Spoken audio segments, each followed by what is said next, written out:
Hindi ko alam kung dapat ba talaga akong mag-sorry or dapat manahimik na lang. Kasi minsan sa isang simpleng post lang, lumalabas ang matagal ng galit ng ibang tao. Hindi ko sinasadya, pero ako ang naging salarin. Magandang araw po sa inyo, Bettina. Ako po si Rhea, 29 years old, isang freelance social media strategist. Sanay ako sa pagpo-post. Sanay ako mag-share ng thoughts.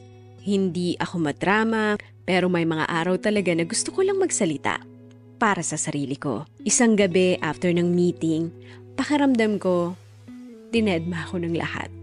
Hindi lang isang idea ang dinedma, pati ako. So I posted something. Nothing specific. Wala akong tinag. Wala akong pangalan, nilaglag. Just a line na parang hugot.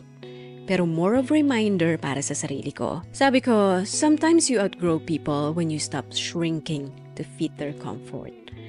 Maya-maya pa, may nag-heart, may nag-react ng care.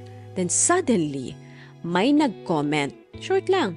Sabi niya, wow, parinig queen. At first natawa lang ako. Pero mga sumunod hindi na nakakatawa, Bettina. May nag-PM, may nag-unfriend, may nag-post din, parang sagot sa post ko. At ang caption? May mga taong mahilig magpa-victim para lang magmukhang matalino.